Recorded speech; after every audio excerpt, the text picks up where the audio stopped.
어느 날 예상치 못한 일이 벌어졌습니다. 집으로 한 장의 고소장이 날아든 겁니다. 재혼한 아내가 저를 가정폭력으로 고소했을 뿐 아니라 이혼 소송까지 제기했다는 내용이었습니다. 가정폭력, 고소장을 손에 든 제 손이 떨리기 시작했습니다. 말도 안 돼. 내가 아내를 폭행했다고? 내가 그런 짓을 했다는 거야? 혼란스러운 마음으로 집으로 돌아와 아내를 붙잡고 따져 물었습니다. 이게 대체 뭐야? 당신이 나를 고소했다고? 폭행이라니. 아내는 차갑게 웃으며 대답했습니다. 그래, 당신이 나한테 한 짓에 대해 이제 대가를 치를 때가 됐으니까. 내가 한 짓이라니. 무슨 소리야? 내가 당신한테 손찌검이라도 했다는 거야? 그걸 이제 와서 물어? 당신, 분노 조절 문제로 내가 얼마나 참았는지 몰라? 법정에서 다 말할 거야. 그런 적 없어. 무슨 소리를 하는 거야? 내가 당신의 폭력적인 모습을 증명할 자료가 없을 거라고 생각해? 내가 모른 척했을 뿐이지. 다 준비했어. 법정에서 봐. 그 순간 온몸이 얼어붙는 것 같았습니다. 그런 적이 없다는 걸 알면서도 그녀의 태도와 말투는 저를 혼란에 빠뜨렸습니다. 왜 이러는 거야? 우리가 함께한 시간은 뭐였는데 왜 이런 짓을 하는 거냐고. 왜? 그건 당신이 더 잘 알겠지. 당신이 나를 이렇게 만들었으니까. 다행히 제가 하는 일은 출장이 많아 폭행 사건으로 지목된 대부분의 날짜에 제가 타지에서 근무 중이었다는 사실이 증명되었고 무혐의로 처리되었습니다. 하지만 그것이 끝이 아니었습니다. 아내는 이번에는 생활비 문제를 들고 나왔습니다. 당신은 나한테 제대로 생활비도 주지 않았잖아. 매번 나한테 돈을 쥐어줬다고 떠들겠지만 그게 얼마나 되는데? 뭐라고? 내가 매달 현금으로 매달 당신 손에 생활비를 줬잖아. 그걸 다 받았으면서 생활비를 안 줬다고? 그러자 아내는 처음 듣는 이야기처럼 눈을 동그랗게 뜨고 저를 쳐다보며 말했습니다. 현금? 무슨 소리야? 증거는? 당신이 입금한 기록 하나 없는데 무슨 돈을 줬다는 거야? 그게 다 우리 신뢰 때문 아니야? 가족끼리 생활비를 주는데 은행 기록까지 남겨야 했어야 했냐고. 난 당신이 무슨 말 하는지 모르겠어. 어쨌든 생활비를 제대로 주지 않아서 그동안 내가 얼마나 힘들었는지 당신은 몰라. 이 대화는 저를 끝없는 절망으로 몰아넣었습니다. 매달 피땀 흘려번 돈을 손에 쥐어주며 가족을 위해 살았는데 이제 와서 그 모든 것이 부정당한 기분이었습니다. 당신이 이런 식으로 나온다면 우리 결혼 생활 자체가 거짓말이었단 말이야. 난 당신과 딸을 위해 최선을 다했어. 최선! 당신 혼자만 고생했다고 생각하지 마. 내가 한 일들은 아무것도 아니라는 거지. 아내는 저를 몰아붙이며 계속 공격했습니다. 당신 돈도 제대로 안 주고 맨날 분노 조절도 못하면서 나한테 다 떠넘겼지? 내가 참아준 걸 다행으로 알아. 참아줬다고? 내가 생활비도 안 주고 당신한테 화를 냈거나 당신을 폭행한 증거 하나 가져와 봐. 당신이 그렇게 말했으니 내가 한 짓이라고 믿으라고? 증거는 법정에서 확인해. 당신이 얼마나 한심한 남편이었는지 다 드러날 테니까. 이 대화를 끝내고 집에 돌아왔을 때 저는 더 큰 충격을 기다리고 있었습니다. 이혼 소송 과정에서 밝혀진 그녀의 비밀은 저를 나락으로 몰아넣었습니다.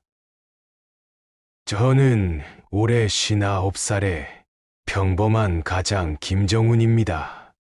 10년 전 처와의 이혼으로 큰 상처를 입고 홀로 남겨졌을 때 지금의 아내를 만나 5년 전 결혼했습니다. 그녀는 당시 고등학생 딸을 혼자 키우고 있었고 저희는 서로에게 의지하며 새로운 가정을 꾸렸습니다. 그녀는 제게 항상 고마움을 표현하며 말하곤 했습니다. 당신이 우리 곁에 있어줘서 얼마나 다행인지 몰라요. 당신 같은 사람은 나 같은 사람한테 과분한 것 같아. 그녀의 이런 말은 제 마음을 따뜻하게 만들었고 저를 더 열심히 살게 했습니다. 처음에는 어색했던 그녀의 딸과도 점점 가까워졌습니다. 아이가 고등학교 졸업 후 대학에 들어갈 때 저는 가장으로서 당연히 학비를 전부 부담했습니다. 아빠, 저 정말 감사해요. 엄마랑 저는 항상 고마운 마음으로 살고 있어요. 그 말이 저를 울컥하게 만들고 일을 하는 원동력이 되었습니다. 저는 이 가족을 진심으로 사랑했고 새로운 시작이라는 느낌이 들었습니다. 하지만 그 모든 것이 아내의 고소장과 이혼 소송으로 하루아침에 무너졌습니다. 변호사를 통해 아내가 제 명의로 26개의 보험을 가입했다는 사실을 알게 되었습니다. 대부분이 사망보험이었고 일부는 연금형 보험이라 했지만 사실상 종신보험에 가까운 상품이었습니다. 모든 보험의 수익자는 아내와 그녀의 딸로 설정되어 있었습니다. 처음부터 이상한 징후는 있었습니다. 아내는 결혼 후 얼마 지나지 않아 재산 관리에 관심을 보이기 시작했습니다.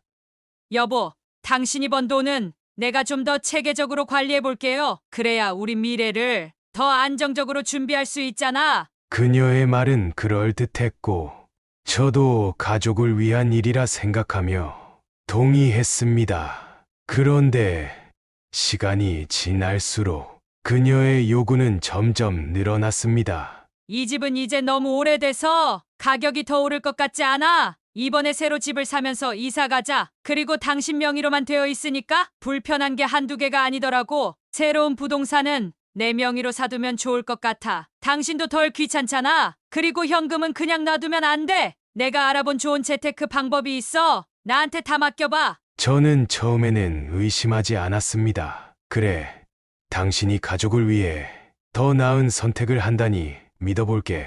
하지만 시간이 지나며 점점 더 많은 돈을 요구하는 그녀의 태도가 이상했습니다. 이번 달 돈 언제 보낼 거야? 라며 마치 빚을 요구하는 사람 같아졌죠. 여보, 왜 이렇게 돈을 자주 요구해? 이미 충분히 맡긴 것 같은데. 그걸로는 어림도 없어. 요즘 시장 상황이 안 좋아서 더 투자해야 한다니까. 하지만 우리가 가진 게 한정돼 있잖아. 이렇게 무리해서 할 필요가 있을까? 당신은 왜 이렇게 걱정만 해? 내가 다 알아서 한다니까. 이렇게 그녀는 제가 가진 부동산과 현금을 모두 자신의 관리 아래 두고 싶어 했습니다. 하지만 제가 재산의 일부를 아내의 요구대로 하지 않자 점점 짜증을 내기 시작했습니다. 당신은 날 못 믿는 거야? 내가 당신한테 잘해준 게 얼만데 이러는 거야? 내가 못 믿는 게 아니라 너무 갑작스럽게 모든 걸 맡기라는 게 걱정돼서 그래. 대체 어떤 계획이 있는데? 내가 계획을 하나하나 말해봐야 당신이 이해하겠어? 날 이런 식으로 의심할 거면 차라리 그냥 알아서 하던가. 저는 그 말을 듣고 그녀의 손에 대부분의 재산을 맡겼습니다. 그녀가 가족을 위한 일이라고 주장했으니까요.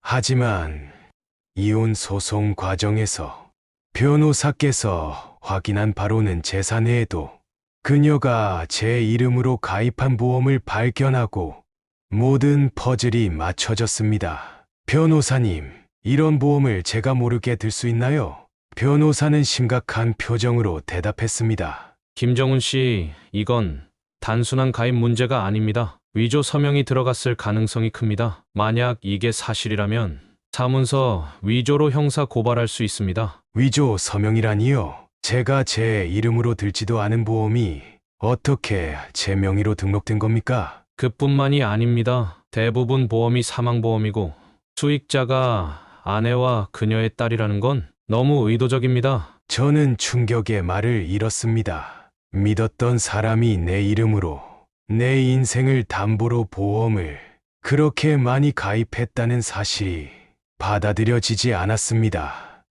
속으로 되뇌었습니다. 왜 이러는 걸까? 우리가 함께 했던 모든 시간, 내가 당신과 딸에게 해준 모든 것들은 뭐였단 말이야? 이혼 소송과 함께 고소장이 접수되었고, 변호사는 저를 안심시켰습니다. 정훈 씨, 다행스럽게도 지금까지 나온 증거만으로도 상황은 저희한테 유리합니다. 특히 보험 문제는 아내 쪽이 더 불리하게 작용할 겁니다. 그럼 제가 잃은 돈은요? 그건 어떻게 되는 겁니까? 우선 현금 흐름을 추적해야 합니다. 만약 아내가 고의적으로 자금을 숨기거나 유출했다는 증거가 나오면 법원에서 재산 분할 시 유리한 결과를 얻을 수 있을 겁니다. 법정에서 아내는 뻔뻔하게 말했습니다. 제가 한 모든 건 가족을 위한 겁니다. 저는 저 개인을 위해 남편의 월급을 쓰지 않았어요. 게다가 제대로 생활비를 주지도 않았고요. 저는 참을 수 없었습니다. 당신이 관리한 게 아니라 훔쳐간 거잖아. 내가 번 돈이 당신과 딸이 받게 될 보험금으로 매달 날아가고 있어. 변호사도 목소리를 높였습니다. 현재 피고가 현금으로만 약 3억 원 이상을 인출한 기록이 있습니다. 명확한 사용 내역이 없다면 이는 재산 은닉으로 간주될 수 있습니다. 그러자 아내 측에서는 생활비 문제를 들고 나오기 시작했습니다. 당신은 나한테 생활비도 제대로 주지 않았잖아. 내가 얼마나 힘들게 살았는지 당신은 모르지? 뭐라고? 내가 매달 현금으로 줬잖아. 당신이 모를 리가 없잖아. 현금? 그럼 증거는? 입금 기록 하나 없는데 당신이 진짜 생활비를 줬다는 걸 누가 믿어? 그게 가족끼리 신뢰였잖아. 내가 번 돈을 바로 당신 손에 쥐어준 걸로 부족하다고? 입금 기록 없으면 안 준 거나 다름없지. 나 혼자 살림 다 꾸리고 딸까지 키우는데 당신이 나한테 해준 게 뭐야? 아내의 말은 점점 날카로워졌고 저를 몰아붙였습니다. 당신은 돈도 제대로 안 주고 맨날 화만 내고 내가 당신 때문에 얼마나 힘들었는지 아냐고. 화냈다고? 내가 언제 그런 적 있어? 당신이 이런 식으로 말도 안 되는 소리로 날 모함하는 이유가 뭐야? 그러나 아내의 소득이 없음에도 불구하고 가게가 유지되고 있는 것과 현금으로 사용한 대부분이 다행히 증빙 가능한 내용으로 남아있어 생활비를 보내주지 않았다는 부분 역시 증명되었습니다. 분노에 차오른 저를 판사가 진정시켰지만 저는 멈출 수 없었습니다. 이건 단순한 이혼 문제가 아닙니다. 제가 믿었던 사람이 저를 배신하고 내 삶을 철저히 이용한 겁니다. 법이 제 편이라는 걸 믿고 싶습니다. 변호사는 저를 위로하며 말했습니다. 결국 진실은 밝혀질 겁니다. 지금까지 나온 정황은 충분히 승소할 가능성을 높여줍니다. 이혼 소송은 여전히 진행 중이지만 변호사는 저에게 유리한 점이 많다고 했습니다. 폭행 혐의가 무혐의로 처리된 점, 생활비 사용 내역이 증빙된 부분과 아내가 관리하던 재산이 대부분 사라진 점, 그리고 사망보험을 과도하게 가입한 점이 모두 중요한 쟁점으로 작용한다고 말했습니다. 이렇게 이혼 소송이 진행되는 중 저는 변호사로부터 충격적인 사실을 들었습니다. 정훈 씨, 아내 쪽에서 더 놀라운 사실이 나왔습니다. 아내분에게 내연남이 있었던 것으로 보입니다. 뭐라고요? 순간 귀를 의심했습니다. 내연남이요. 그게 사실인가요? 변호사는 고개를 끄덕이며 답했습니다. 네, 아내분의 지출 내역과 통화 기록을 분석한 결과입니다. 그동안 현금으로 사라진 돈 중 일부가 그 남자와의 만남에 사용된 정황이 있습니다. 이미 법원에 제출된 상태입니다. 내연남이라는 단어가 머릿속을 울렸습니다. 믿고 사랑했던 사람이 나를 철저히 속였다는 배신감에 손이 떨렸습니다. 그러니까 내가 뼈 빠지게 벌어서 준 돈을 그 남자랑 쓰고 다닌 거란 말인가요? 변호사는 심각한 표정으로 말했습니다. 정훈 씨, 이건 단순한 이혼 문제가 아닙니다. 아내분의 내연남 관계는 재산 분할과 위자료 청구에서 매우 중요한 영향을 미칠 겁니다. 그리고 법정에서 저에게 유리한 몇 번의 판결 이후 아내는 완전히 다른 태도를 보이기 시작했습니다. 며칠 뒤 집 앞에서 그녀가 기다리고 있었습니다. 정훈 씨, 나 정말 미안해요. 한 번만 제발 용서해줘요. 저는 그녀를 노려보며 말했습니다. 지금 와서 미안하다고? 당신이 한 짓을 내가 다 잊을 거라고 생각해. 아내는 눈물을 흘리며 무릎을 꿇었습니다.